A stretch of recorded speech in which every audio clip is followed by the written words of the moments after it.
Very good morning, class 11. Today, now the next point we are going to discuss of the terms which we are using in accounting, that is loss. We'll start with loss. Okay, what is loss? First of all, we should know what is loss. So, loss means if we talk about the terms which convey different two meanings. Okay, the loss if we talk about, so loss conveys different two meanings. The first meaning is when the total expenses are exceed the total revenue.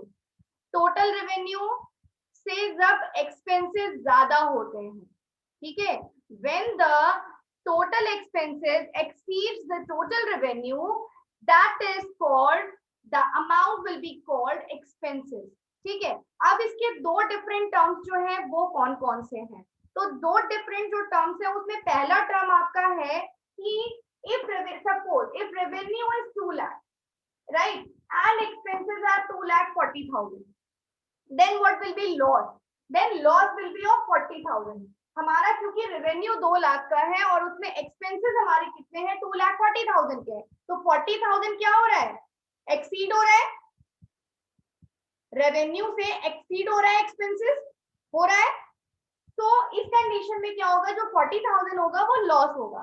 तो यहाँ पे जो loss आ जाएगा हमारा 40,000 आ जाएगा.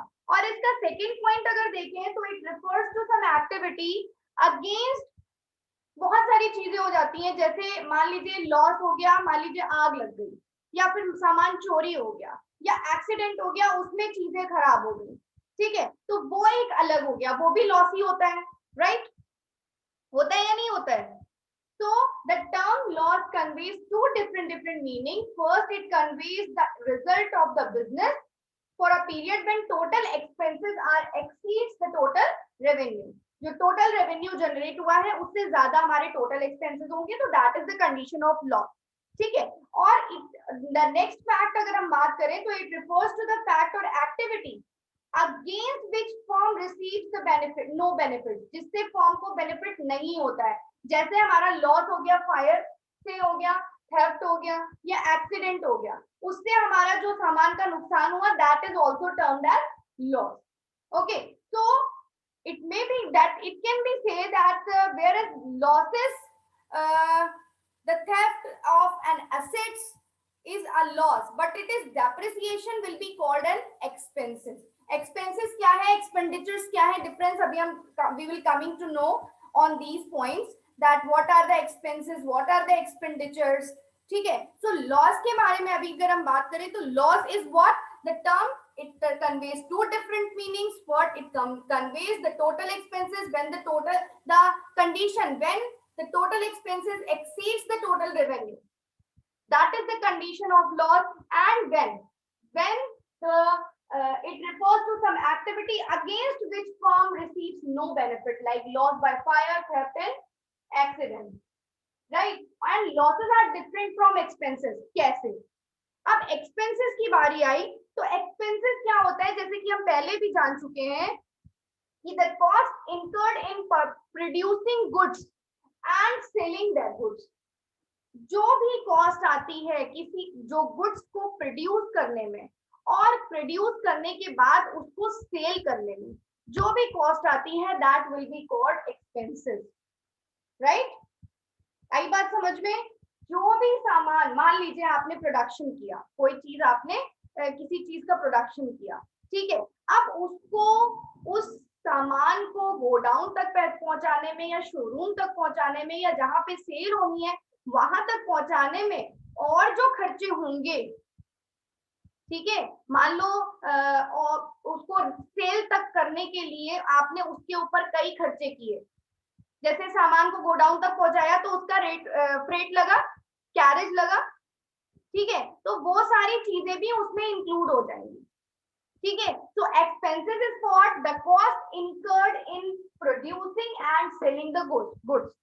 Cost of goods sold, amount paid for rent, commission हो गया, किसी प्रोडक्शन के लिए सैलरी दी उसका भी कॉस्ट उसमें इन्वॉल्व होगा, अगर कमीशन दिया है तो भी कॉस्ट इन्वॉल्व होगा, रेंट पे किया है तो भी कॉस्ट इन्वॉल्व, जैसे godown.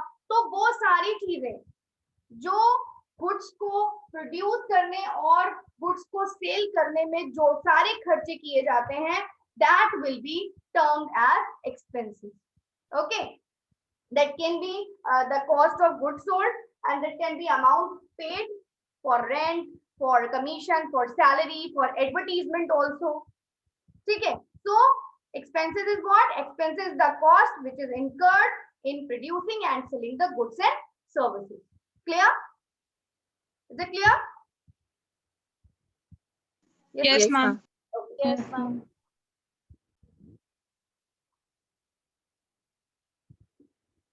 Now the third point is expenditure. Okay, so expenditure is what?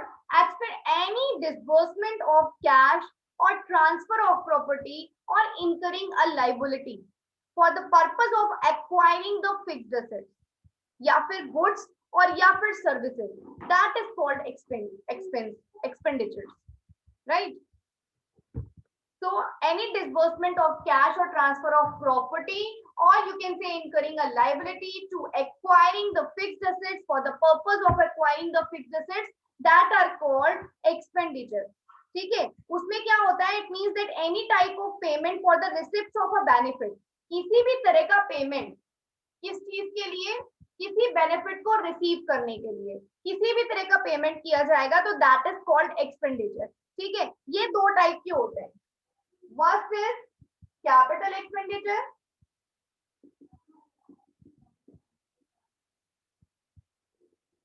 right? And the next one is revenue expenditure.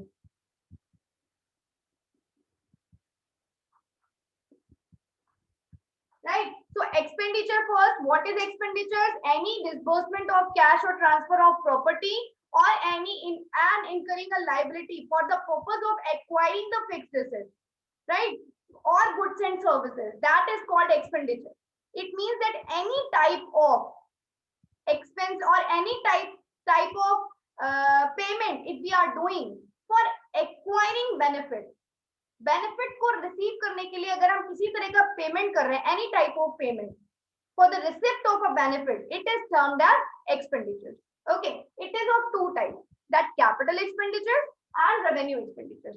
How can we differentiate that what is capital expenditures and what are revenue expenditures? So that is very simple, that what are capital and what are revenue. See, any kind of expenditure which is incurred in acquiring or increasing the value of fixed assets. किसी fixed assets को, जैसे building हो गया, machine हो गया, plant हो गया, ठीक है, उसको परचेज, उसको एक्वायर करने में जो खर्चे लगेंगे, that will B capital expenditure. ठीक है, या किसी भी कह सकते हैं कि फिक्स्ड एसेट्स को एक्वायर करने में और उसे मेंटेन रखने में. ठीक है, जैसे कोई मशीन खरीदी हमने, उसके इंस्टॉलेशन पे जो खर्चा होगा वो क्या आएगा? कैपिटल एक्सपेंडिचर आएगा. ठीक है, या मशीन में हैवी रिपेयर्स कोई करवाना है जो बहुत लंबे समय तक चलेगा, हमारा यूज करे, जिसको हम यूज कर सकते हैं, वो क्या कहलाएगा? Capital expenditure. तो कैपिटल एक्सपेंडिचर बेसिकली अगर हम सिंपल में देखें तो any expenditure which is incurred in acquiring the fixed assets, जो कि हमें लंबे समय तक बेनिफिट देगा, लंबे समय तक. अब जैसे आपने कोई घर बनवाया, बिल्डिंग बनवाई, तो क्या बिल्डिंग बनवा के उसका बेनिफिट हम अगले साल तक ही खत्म हो जाएगा? नहीं. ठीक है, उसका बेनिफिट हम कब तक लेंगे? बहुत लंबे समय तक लेंगे. कोई बड़ी मशीन या कोई प्लांट खरीदा, ठीक है, तो उस प्लांट का बेनिफिट क्या 1 साल या 2 साल के अंदर खत्म हो जाएगा? नहीं, उसका बेनिफिट हमें क्या होगा? लंबे समय तक होगा. ठीक है, सो the benefit from on those assets और things, the benefit can be derived for a long period of time, that is called capital expenditure. ठीक है, the expenses incurred on those assets or those things, the benefit from which can be derived from for a long period of time, that is called capital expenditure. ठीक है, capital expenditures वो expenditures होते हैं जिनको खर्च करने के बाद जो बेनिफिट्स उससे होते हैं, जो कि हमें लंबे समय तक मिलते हैं. वो लंबा समय क्या होता है? 1 साल से ज्यादा. 1 साल से अगर ज्यादा है तो दैट इज कैपिटल एक्सपेंडिचर.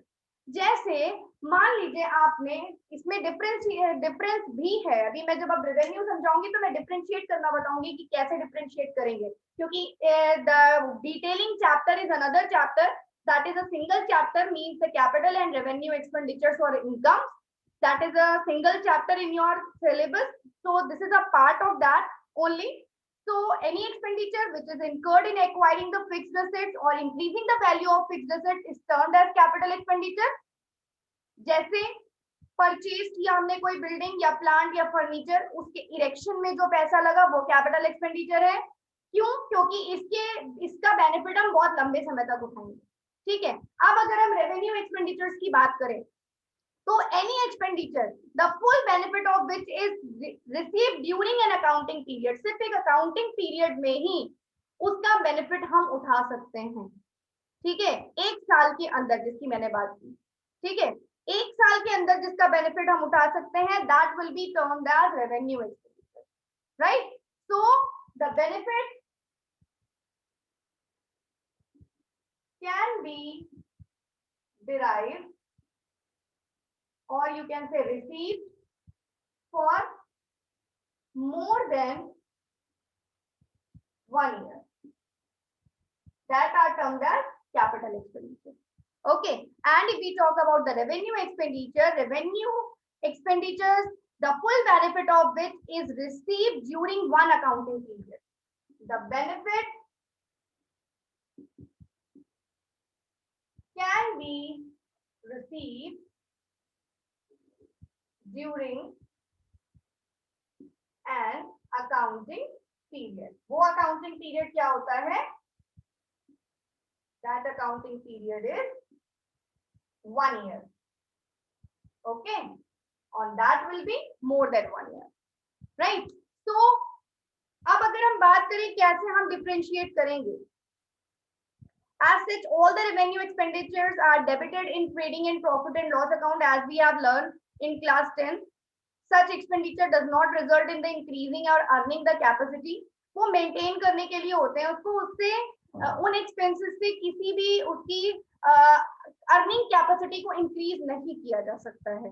अब अगर हम बात करें, जैसे आपको बताऊं मैं, बिल्डिंग मशीनरी प्लांट, ये जो हमें लॉन्ग टाइम के लिए चाहिए होता है, या फिर हम शेयर्स कह लें, तो जो अगर हम बिल्डिंग परचेज करते हैं, ठीक है, तो बिल्डिंग अगर हमने परचेज की तो वो क्या है? Is it a capital expenditure or a revenue expenditure? Now you all have to tell me. Yes, tell me. Capital expenditure. Capital expenditure. Now अगर हम ये बात करें कि हम मशीनरी में ऑयलिंग करवाते हैं, ठीक है, तो that is what? Revenue expenditure. ठीक है, अगर ऑयलिंग या ओवरहॉलिंग की बात करें तो वो हमारा क्या आ जाएगा? रेवेन्यू एक्सपेंडिचर आ जाएगा। ठीक है, क्योंकि वो हम क्या कर रहे हैं? उसको मेंटेन कर रहे हैं। क्या कर रहे हैं? मशीन को मेंटेन कर रहे हैं। अब अगर हम बात करें कि व्हाइट वॉश कराना है किसी ऑफिस में, तो व्हाइट वॉश मीन्स जो आपकी पेंटिंग होती है, ठीक है, कोई ऑफिस है उसको, या अपना घर है, बिल्डिंग है, उसको हमें व्हाइट वॉश कराना है या पेंटिंग करवानी है, that will be termed as capital expenditure और revenue expenditure? Capital expenditure. Capital expenditure confirm? Yes ma'am. तब तो आप ये कह सकते हो कि साल भर तक, अच्छा लॉन्ग टाइम तक बेनिफिट हमें मिलता है उसका। लेकिन यहाँ पे बेटा ये करेंगे कि अगर हम मेंटेनेंस की बात करें तो that is also termed as maintenance of the office. लेकिन इसमें डिफरेंशिएट हम कैसे करेंगे? अगर पेंटिंग नए ऑफिस या किसी नई बिल्डिंग की करवाई गई है, या व्हाइट वॉश किसी नए ऑफिस या नई बिल्डिंग की करवाई गई है, नई फैक्ट्री की करवाई गई है, that will be termed as capital expenditure। आई बात समझ में? लेकिन अगर ये क्वेश्चन में आपके मेंशन नहीं है कि that is not a new office or no a new building, क्योंकि नई बिल्डिंग जब होती है तो जो पेंटिंग होती है वो हमें लॉन्ग पीरियड ऑफ टाइम तक के लिए, उसको ये नहीं होता है कि हमें जस्ट अभी अगले साल हमें फिर से करानी है या ऑफिस हमें अभी अगले साल फिर से मेंटेन करवाना है, ठीक है। न्यूली ओपन ऑफिस या newly building, you can say that the painting of that office or that building will be termed as capital expenditure. But if it is not mentioned that is new building or new factory or no new office, then it will be termed as revenue expenditure. Okay, now अगर हम बात करें कि हमें किसी business के लिए licence लेना है, उस पे जो खर्चे होंगे वो कौन से खर्चे होंगे? Nasha Khan, you have to tell.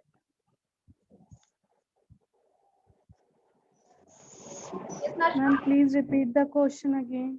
I'm repeating my question. If I have to start a business and I have to take the license for that business, then that expenses incurred on getting the license, that will be termed as revenue or capital. Ma'am, capital expenditure. Capital expenditures. Why? Molly, give the answer. What is the reason? Ma'am because it will utilize for more than a year. Ma'am वो हमेशा के लिए रहेगा। Because it is a one time investment, right? Yes, ma'am. Registration हमें कराना पड़ता है, वो लंबे समय के लिए होता है, फिर उसको रिन्यूअल कराना है या उसको मेंटेन करना, वो चीज अलग है, ठीक है। So I think it is very much clear what is the expenditures and what are the capital and revenue expenditure. Is it clear, everyone? Yes. Yes, ma'am. Yes, ma'am. Okay, okay. Now what is revenue? Here are two things, revenue and income. What is revenue and what is income?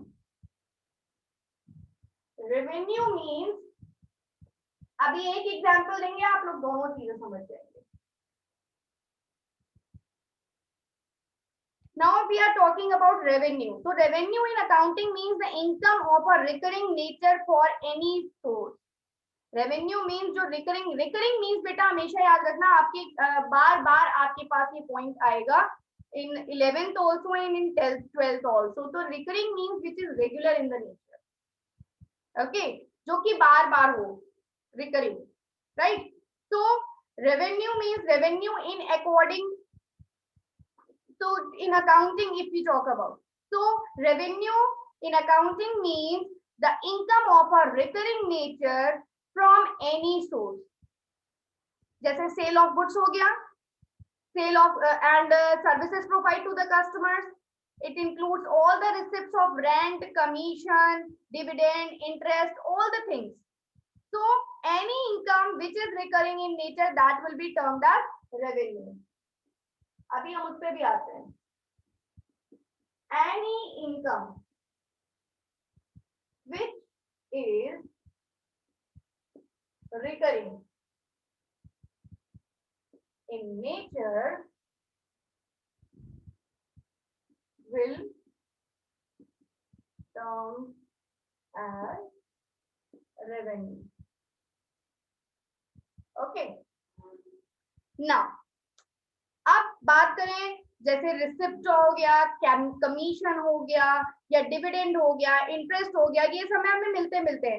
Revenue is related with the day to day affairs of the business, जो regular nature के होते हैं, ठीक है, जो day to day affairs होते हैं हमारे बिजनेस के, वो सारी चीजें किस में आएंगी? रेवेन्यू में आएंगी, ठीक है। एंड अगर हम इनकम की बात करें, नाउ ये तो हो गया रेवेन्यू, जो हमारा डे टू डे बिजनेस से रिलेटेड जितने भी हमारे रिसिप्ट होते हैं वो सब रेवेन्यू होते हैं। जो भी इनकम्स होती हैं which are recurring in nature, these all are revenue. Like अगर हम इनकम की बात करें तो इनकम क्या है?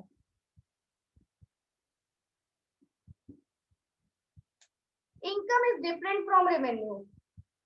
Amount received from sale of goods is called revenue and the cost of goods sold is called expenses. ठीक है, याद रखिए, जो हमें सेल करने के बाद जो अमाउंट रिसीव होती है आफ्टर सेल, जो हमें मिलता है वो रेवेन्यू कहलाता है। आई बात समझ में? ये बात समझ में आई? And the cost of goods sold, जो भी गुड्स को बेचने में जो कॉस्ट लगी होगी वो क्या कहलाती है?